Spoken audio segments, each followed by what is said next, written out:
Yo, what's good, YouTube? As y'all niggas can see in the title, man, today I'm talking about 500 Days of Summer.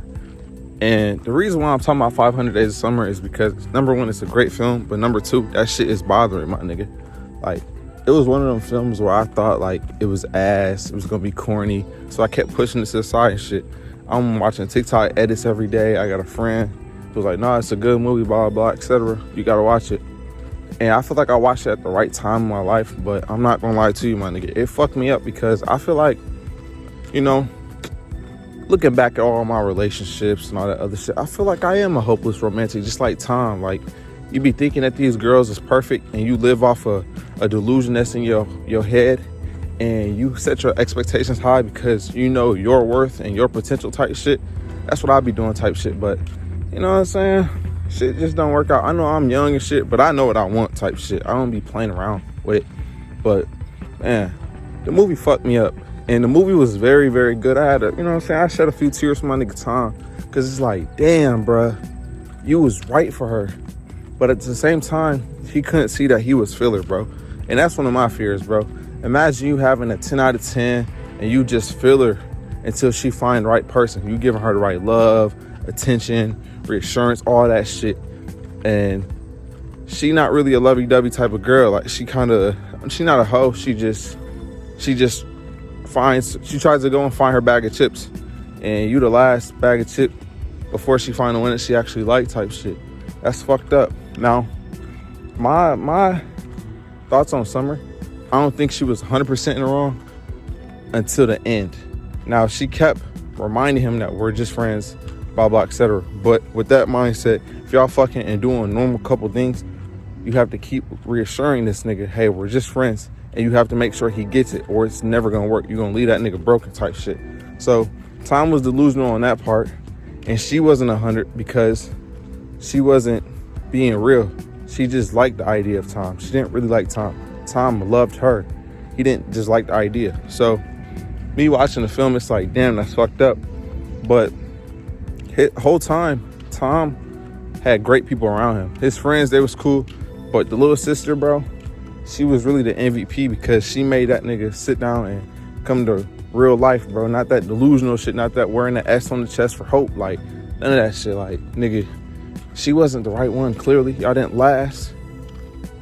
And she could prove it by making that nigga look back at Summer's body language, shit like that. You get what I'm saying? So I think the movie was very good.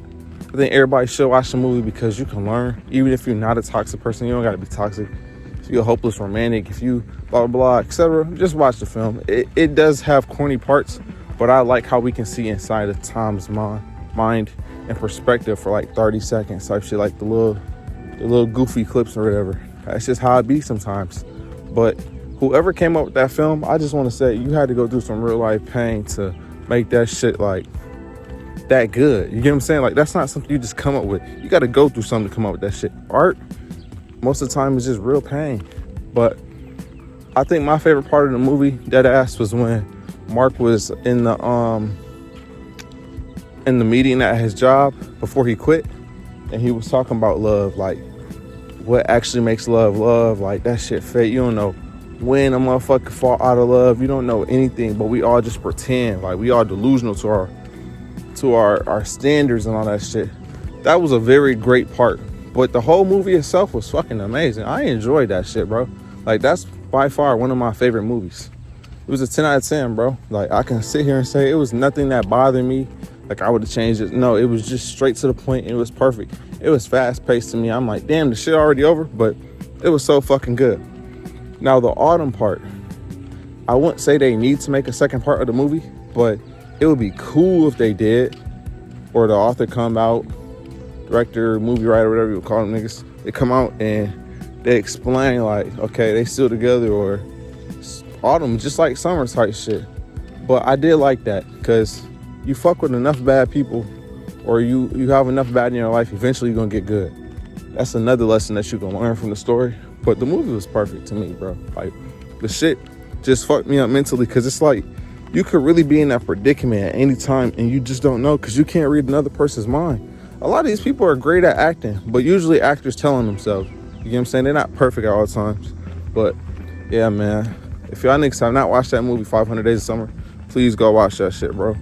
And I know I ain't been dropping videos and shit. I just been chilling, bro. I really don't give a fuck about none of this shit no more. I just want a lot of money, and I want to be able to, like, disappear.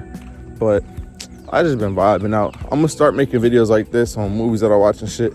Because I feel like film, really just art. Art moves the world, bro. You got good art, bad art, but it still, like, equals out to being beautiful at the end of the day because it's art. Art moves the world, dead ass. Even if you're getting paid, even if you're not getting paid, type shit. But anyways, y'all, it's been real. Like, share, subscribe, turn on post notices. I did watch Eternal Sunshine of a Spotless Mind or some shit. Forgot the name of the film. It's with Jim Carrey. A very, very great film. That movie also bothered me too because it's like, damn, bro. Imagine being in that predicament or having the ability to erase something out your mind. As you're going through the memories, you like in a state of regret because it's like it could have worked, but we chose not to make it work type shit. And now I'm going to forget you. Hopefully I don't forget you. Blah, blah, blah, etc. Very great film. But anyways, y'all, it's been real. I'm not gonna lie to you. I forgot a whole part of the movie that I wanted to talk about, bro. When he saw her have the ring on, my nigga, that shit also bothered me. Because, like, to me, bro, there's no way you can't read Tom, body language, energy, mindset, his movement, whatever you want to call that shit, and say he not in love with you. But to bring him in the same area that dude could have been in or was in, and then you have that ring on your finger, that's insane. Why did you not communicate that shit? If you're just friends, explain to him, hey, like, I might find the love of my life type shit. You get what I'm saying? She didn't do that at all. Summer did not do that shit. And it did suck hearing her say, like, fuck love. Because of how she grew up, that means she didn't heal from her trauma. Tom didn't heal from his trauma, so that's why he's so delusional and a hopeless romantic. But at the same time, that will make the love for whoever really loved him better because he saw his parents fail, and that's his motivation to be better. She saw her parents fail, and she didn't want to jump after the same shit they did because she didn't want to end up like them type shit. So her, like, saying, marriage is none of that, like, I don't fuck with it, it's bad, blah, blah, blah, etc. And then one day she just wakes up and says, I have the right person next to me. And you didn't communicate that with Tom. You invited him out. And when he saw the ring, it was like, fuck that nigga feelings. You still gave him a dance and all that? That's insane, my nigga. That's fucked up. That's evil. That's the only evil thing I can say she really did other than her not communicating when she was not fucking with, bro. When she would have the weird body language when Tom is looking back, it's like, shorty, like, just tell him, bro. Like, tell this nigga he feel her. Tell this nigga don't get caught in the cooch juices and shit. We just friends. Like, we just fucking this shit. But it's insane that humans act that way, bro. Just communicate it. And I think it is selfish when you act that way in this world because it's like somebody really does deserve time. Somebody could be in need of time. Somebody could be in search of time right now. And you're wasting his time by making this nigga filler just by giving him this fake love that you know he is being delusional over in his fucking mind, bro. Like, that shit is so fucking terrible, bro. That shit hurt me. Like, that's when I really felt bad for Tom. When he walking away and it turned into like a comic book and he just fucked up and he can't really get back in the groove of things. Now, he did win by getting back in the groove of architecture and shit. But it's like, damn, bro, what the fuck? And the last conversation, when she touched his hand, I would have smacked the shit out of her. Bitch, you know I'm still in love with you.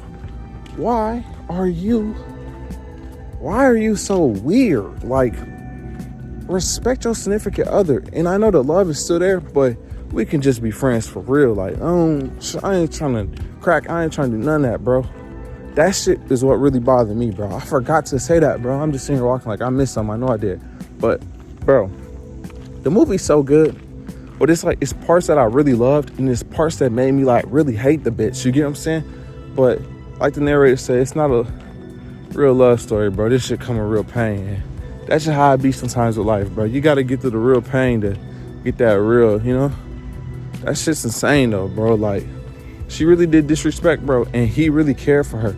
Now, I also want to say this, bro. Don't shit where you eat at. Don't eat where you shit. Whatever, however that saying is said. What I mean by that is don't fuck with no bitch or nigga at your job. Go there, clock in, clock out. Because after y'all stop talking, shit, the energy might be weird. You might get fired. Rumors might start going around work. Certain shit, like, you just got to be careful. Now, I shit where I eat at because I'm a grown-ass man. And I do what the fuck I want. But at the end of the day, bro, you got to understand your position in these people's lives. If you can't see that you feel her, and these people around you saying, hey, nigga, you feel her, she ain't really getting down with you like that, hey, man, you gotta treat her like feel it too. You can't just have this delusional mindset of, oh, nah, bro, it's all gonna work out, don't even worry about it, we're good. No, it's not how it works, bro. You're not gonna always have the ball in your park, my nigga. And when you do, bro, please be careful, because motherfuckers snatch that motherfucker, that ass. And I'm not saying she a ball, I'm just saying, like, the game, the relationship is not always in your hands. It's another person on the court with you. But anyways, yeah, bro, the film great. I do recommend it. It's just a mind fuckery, like, of sadness at the end. And then you come to realization that if you can apply certain things that happen to you in your life to that film, it ain't nothing to be happy about, my nigga. Nobody wants to be a Tom. Nobody wants to be a Mordecai. Nah. But to stop what Summer was saying, she just wasn't fucking with, bro. If Tom was that nigga, we wouldn't have no upsetting story. All I want to say is, if y'all think y'all in love with somebody, show that person you in love with them every single day. Good day, bad day. But I also want to say this, bro. True love is work for it. Now, you can meet somebody and have a connection with them, but that don't mean y'all meant to be together. But at the same time, bro, when we watch these Disney movies growing up and shit, guess what they all have to do? They got to go through trials and tribulations. They got to show each other that the love is there and it's real, gang. And that shit is false. They go through hell together to get to heaven. Simple as that. And I don't think motherfuckers understand that shit in this generation. They think everything like this. That's not how it works, gang. It would never work that way. I mean, it's a high possibility, but the ratio between the real shit I just said and that fake shit that they think is just not there type shit. So I want niggas to understand that shit, take that shit within, because, bro, life not always rainbows and sunshine, bro. Some days you might wake up and be like, I hate my partner. Like, they on bullshit. And that's okay. That's just life. You know, you feel the same way about your siblings, probably your mom, your dad, your friends. Some days you just not fucking with it. But the loyalty is what makes a relationship a relationship. You not being a person that's like easy access, letting everybody just come into your spot and touch your privates and all that other shit, touch your mind, touch your heart, touch your soul with these negative intentions, then boom type shit, you feel me? It's just, all this shit could be so simple. We just make this shit harder than what it is. I don't think a lot of motherfuckers understand that shit, because comparison is a thief of joy. But social media has fucked the world up so much that these motherfuckers think they're behind in life by just being in the physical realm. The mental realm is what matters the most. The spiritual realm, all that shit, them two matter more before the physical, in terms of love, in terms of just finding peace and shit. All these physical items can be replaced. Your mental can't be replaced. Your spirituality in certain terms cannot be replaced. That's just who you are. That's what you have, my nigga. You have to work with that shit. Now, you can get better shit, but at the end of the day, bro, it's all up to you. You can't just buy spiritual enlightenment. You can't just buy the perfect mental health. You can't get away from that shit. You know what I'm saying? So at the end of the day, bro, it is what it is. Just accept life for what it is. You can't be enforced. And sometimes you do meet your summer, but autumn is always near. You get what I'm saying? And if autumn don't last, guess what? You got winter, you got spring. At the end of the day, bro, you just got to continue to live. Shit might hurt, but usually when you go through the worst of the worst, you make your best stuff. If you're an artist, you're going to make your best artwork, because you're going to put your pain into that shit. It could be a song, it could just be pain, it could just be writing poetry, it could be just writing a book. You never know, my nigga, you're going to make your best shit. But after you go through that shit, don't diss them, don't be like, oh, fuck them, even if they fuck you over. Still give them love and continue to flow, because, you know what I'm saying, you're going to always or need to look like the bigger person at the end of the day to get the love that you deserve, bro. You can't reach down low. I mean, sometimes you got to, but that's not 24/7, bro. You just got to continue to flow type shit. Real shit. That movie really, like, it didn't open my eyes because I already knew majority of that shit, but it was just like a kick in the back, like, hey nigga, don't forget this shit. You know what I'm saying? The movie was great though. I really do appreciate my guy for like really bringing that shit up. And I watched that shit in divine timing. You know what I'm saying? So yeah, man, I'm out this bitch. Peace.